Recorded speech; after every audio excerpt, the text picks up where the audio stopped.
Y lo bueno, las Lo- noticias buenas siguen llegando, siguen apareciendo y ahora tenemos el estreno de esta película Gafas Amarillas, la nueva película de Iván Mora Manzano.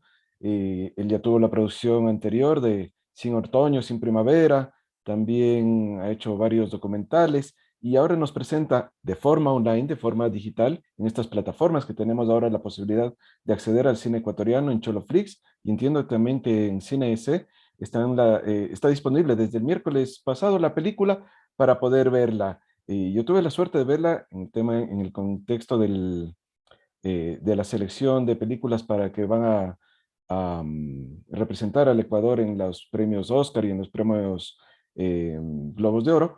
Y bueno, allí salió seleccionada Sumergible, pero allí pude ver ya Gafas Amarillas. Así que vamos a tener esta conversación con Iván para que nos cuente un poco de esta nueva película, de este nuevo estreno que nos presenta. ¿Cómo estás, Iván? Bienvenido. ¿Cómo va esto de estrenar digitalmente? Bueno, digamos, es una experiencia nueva para mí. Está interesante. Ya los festivales de gafas que vienen pasando desde el año pasado empezaron digitalmente. Entonces, de alguna manera fue la preparación para nosotros de decir, bueno, ahora el mundo ha cambiado temporalmente, tal vez cambie para siempre, pero de alguna manera tal vez el futuro del cine independiente sí está en el streaming, entonces es también, yo creo que es una oportunidad para de alguna manera abrir esa costumbre del espectador de que sí consuma un cine ecuatoriano que le interesa online. Entonces yo Ujú, creo que es una experiencia nueva no solo para los que hacemos películas, sino para el espectador, ¿no? En este caso, el estreno de salas va a existir en octubre. Pensamos que son dos públicos que no necesariamente se quitan el uno al otro, sino que se ujú. complementan. Normalmente los amigos van a ir a verla en cualquiera de los dos lugares, pero después hay la gente que prefiere verla en su casa y hay la gente que prefiere ir a la sala y la opción va a estar para las dos personas. Sin duda, sin duda. Em, Gafas Amarillas, de acuerdo a lo que nos cuenta un poco ahí la sinopsis, es una película que narra la historia de una mujer de 30 años que tras una ruptura amorosa se muda a un frío departamento rodeado de cajas sin desempacar y donde se enfrenta a los pequeños conflictos cotidianos de la soledad. ¿Por dónde sale este proyecto, este guión y esta propuesta, Iván? Bueno, es un proyecto que veníamos trabajando muchos años ahí en nuestra empresa en la República Invisible. Fue coescrito con Isabel Carrasco. Era, viene un poco de como de las inquietudes por las que atravesamos existenciales en esa época, pero de alguna manera la única manera nos parecía que la mejor manera de hablar de eso era el humor. Entonces, una película que yo creo que tiene un combo. Le hemos dicho una comedia triste, también se la podría decir una tragicomedia. Bueno, los gringos tienen este género que se llama el dramedia, Ujú. ¿no? Que es directamente ya Pero me gusta el término personalmente de la comedia triste, porque es las dos cosas. Y que el sufrimiento no tiene que ser solo bajón, algo así, ¿no? Como encontrarle los dos lados a las dos partes de las emociones. Ya, repitamos esta última partecita, Iván, que se me cortó algo acá, creo que soy yo que tuve algún problema en la conexión, pero nos Ah, ya. decías de esta definición gringa que podría adaptarse, pero que tú le das también otra distinción. Claro, yo decía que Gafas Amarillas es una comedia triste o una tragicomedia, o como lo dicen los gringos, un dramedia, una mezcla de drama con comedia, en dramedy, ¿no? Entonces, pero para mí la definición que más me gusta es la de comedia triste. ¿Y por qué esto de comedia triste? Porque tiene de reflexión, tiene de existencialismo, tiene de atravesar las pequeñas crisis que nos despierta la vida cotidiana, pero también tiene de aprender a reírse de ellas, ¿no? Ujú.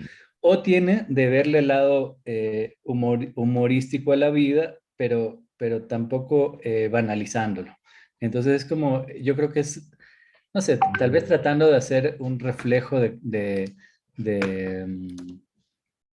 de la vida, de alguna manera, de la Ujú. vida que uno vive, en las que las cosas, cuando hay cosas tristes, igual te ríes y viceversa, ¿no? Ujú. Entonces, tratando de que la película refleje ese tono que es más ambiguo, más complejo que tiene la vida, ¿no? Y para eso, Iván, el casting me parece que es clave. ¿Cómo pensaste este casting? ¿Cómo fuiste encontrando? Bueno, ya con Enzo ya has trabajado, pero en caso de la protagonista de Paloma Pierini Ormaza, me parece que su personaje es clave. A mí me encantó mucho su interpretación, cómo lleva ese personaje justamente con estos vaivenes emocionales de la soledad, y además con esta característica de la intelectualidad y de estas manías, si se quieres. ¿Cómo construiste este personaje y ya el trabajo con la actriz?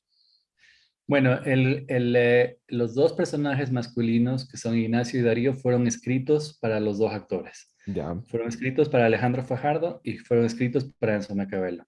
Entonces, de alguna manera, yo siento pero también como los conozco muy bien a ellos, eran escritos para que ellos exploren algo diferente en la actuación de lo que habían explorado antes. Ujú. Entonces, me parecía que era un reto para, como de alguna manera, de hacer equipo, de gente con la que vas creciendo juntos, trabajando juntos en más de una película y decir, bueno, ya hicimos esto, nos conocemos, sabemos trabajar, me siento cómodo con ustedes, a ustedes mismos con ustedes mismos vamos a crear otros personajes. Y en eso, por Y en ejemplo, cambio, Iván, antes de seguir ahí, se crea que ya como una complicidad cuando tú ya trabajaste antes con ellos en Sin Otoño, Sin Primavera, ahora trabajar en gafas, y hay como una complicidad director-actor.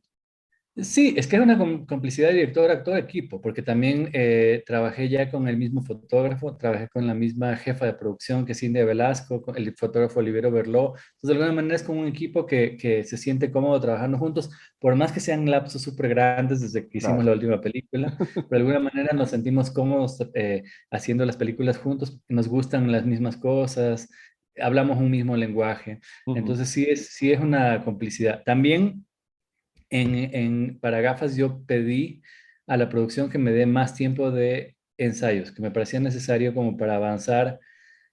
O sea, de alguna manera yo creo que el cine que hacemos tiene que ir siendo cada vez más a prueba de balas, le digo yo. O sea, que todos los aspectos tengan la mayor calidad posible.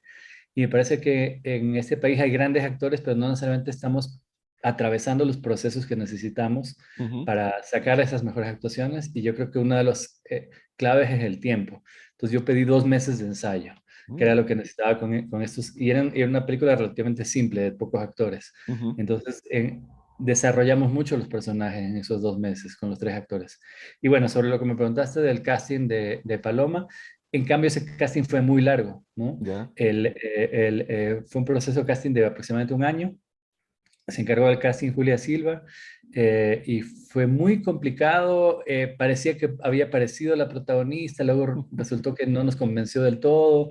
Luego tuvimos que recastear. Paloma en principio la habíamos llamado para un personaje secundario, entonces yo no la había visto con los ojos de que ella era la protagonista, pero cuando estuvimos en el proceso de rellamar, fue así como, ¿por qué no nos habíamos fijado en ella?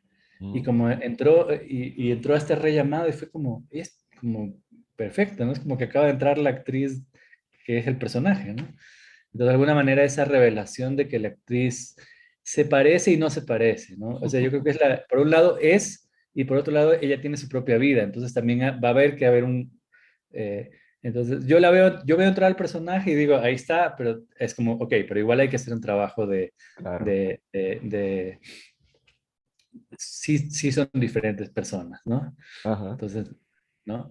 Pero bueno, pero yo sí creo que Paloma fue clave en darle vida al personaje y la película sí recae mucho en sus hombros, ¿no? A Claro. pesar de que las actuaciones masculinas son bien importantes, o sea, que sí es coprotagónica la cosa, yo creo que mucho del peso de la película recae en los hombros de Paloma, que para ella era su primera película. Entonces yo también estoy como súper contento de todo lo que ella dio para hacer una primera película, creo que fue increíble. Entonces, eso, contento, súper contento con los actores, me encantan los actores. Mm. Vamos ahí también contándonos un poco sobre la puesta en escena y las locaciones, tanto el mundo interior, porque claro, hacer una película que intenta reflejar estas soledades, estas búsquedas que tienen los personajes, no solo obviamente el principal, pero todos los personajes están en alguna búsqueda, Pero también tienes estos planos y estas escenas en los exteriores, en Quito, en lugares muy pintorescos, con mucho color en algunas de estas. De hecho, en el tráiler veo ese camino en la bicicleta donde tienes de fondo una ciudad con mucho color, con mucho brillo. ¿Cómo fuiste pensando también esta puesta de escena, Iván? Bueno, queríamos encontrarle un barrio al personaje de Julia y como que hacíamos castings de barrios. Entonces, como, ¿va a ser de la Floresta? No, no va a ser de la Floresta. ¿Va a ser de la Vicentina? No. Y luego encontramos este barrio que, bueno, la Tola, pero que hay esta partecita de la Tola a la que le dicen la Tola Colonial. Y cuando encontramos ese lugar era como la perfecta para mí equilibrio entre un lugar antiguo, como que algún rato tuvo casas elegantes, pero están un poquito como que el tiempo les ha caído encima. Entonces, o sea, que sí podía dar la clase social para que no sea alta, para que realmente sea una clase media, pero también que al mismo tiempo era tener una bella arquitectura que se parece a la arquitectura del centro. Entonces, como que era suficientemente interesante, con muchos matices de contradictorios, y como para que también le ayude el personaje. Y ahí encontramos esta casa lindísima, que igual hubo que adaptarla mucho para que sea el departamento de ella, Ujú. pero que era un lugar como que, no sé, que ya tenía mucha personalidad de entrada. Y bueno, sobre los exteriores, de alguna manera era este personaje entonces que vive en este barrio, por donde circula. Ujú. Entonces esa andada de bicicleta es por este parquecito que está ahí en la 9 de octubre, qué sé yo, el taller de literatura en este como convento maravilloso que está, este como teatrino que queda ahí atrás ay, se me fue el nombre de la iglesia, pero bueno, de una iglesia al centro. Entonces, ¿Es la del Belén, me parece? no, no creo que es la del ¿No? Belén. ¿Cómo se Ah, llama no, la ahí es iglesia donde va el barroca? teatro, ¿no? La barroca, la más conocida, la chiquita. Bueno, Ay, carachos, ya nos, nos fue la... bueno, pero sí, o sea, creo que fue un gran trabajo de búsqueda de locaciones. Hay también un equipo bien dedicado a eso, yo soy bien exigente, entonces también como que fue un trabajo bien largo de Ujú. encontrar las locaciones perfectas. Sí, entonces un proceso muy bonito. Sí es bien bonito hacer el cine porque es como construir este mundo ficticio a partir de cosas bellas que están ahí. Para mí también era un reto como buscar otro Quito que el que hemos retratado siempre en el cine. Entonces, Ujú. ¿cómo retratar otro Quito? Que también es lo mismo que me pasó con Sin Otoño Sin Primavera en Guayaquil. Es como, a Claro. ver, de Guayaquil hay un cliché en la mente que significa esto. Y para mí tiene algo muy sensorial, personal, Guayaquil, que es otra cosa, que no es lo que veo en las noticias, en la tele, en las telenovelas, en la televisión o en las pocas películas que se han hecho ahí. Ujú. Entonces, ¿qué era ese Guayaquil? Tiene que ver más con sensaciones, con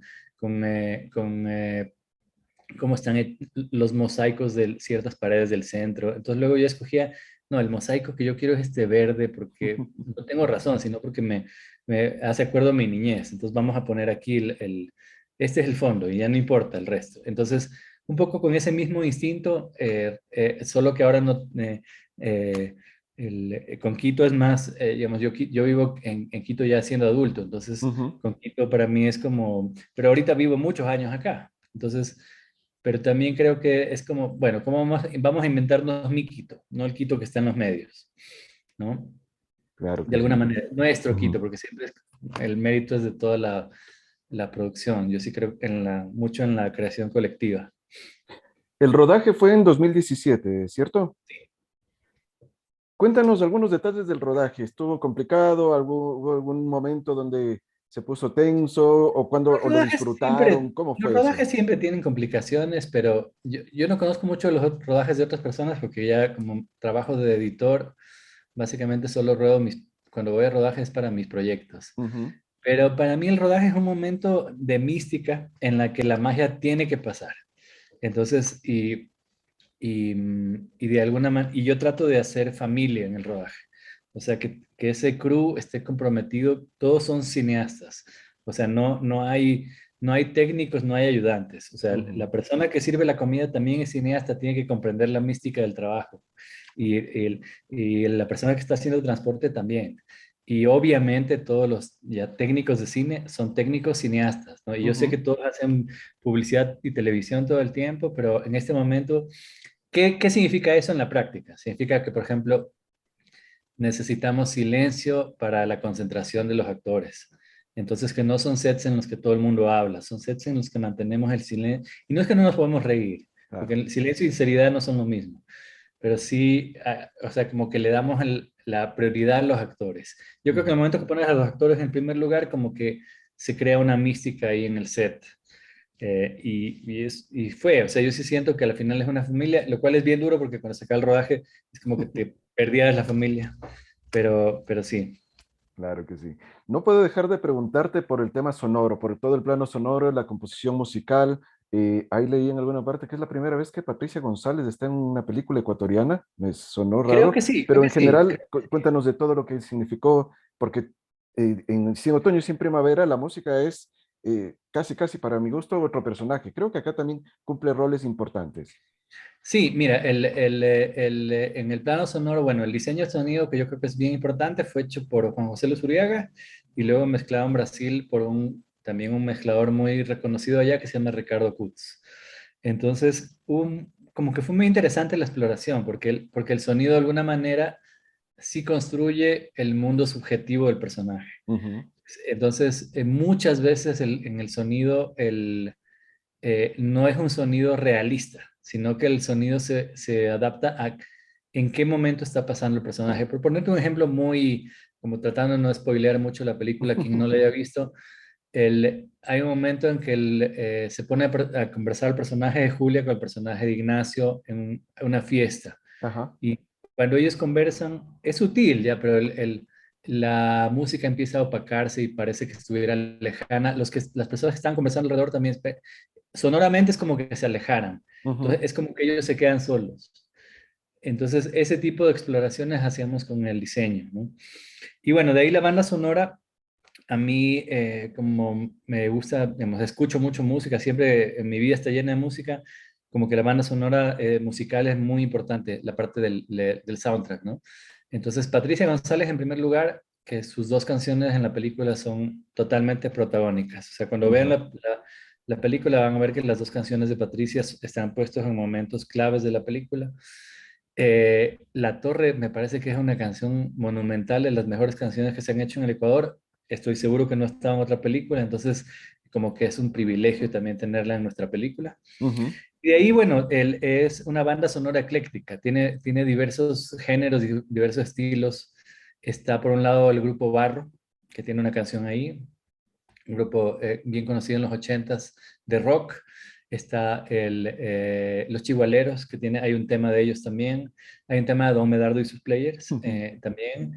Está, bueno, un tema del grupo Bodega, que este grupo también bien chévere que existía antes.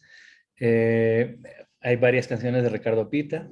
Claro. Entonces, sí, eso, o sea, sí, la música es algo que a mí me preocupa mucho, entonces trato como de darle la importancia, incluso cuando los temas son de segundo plano, porque Ujú. sabes que hay escenas en las que la música está sonando en segundo plano, es como, bueno, ¿qué estaría en ese segundo plano, en este lugar, para que sea como coherente con el universo que estamos ahí tratando de retratar?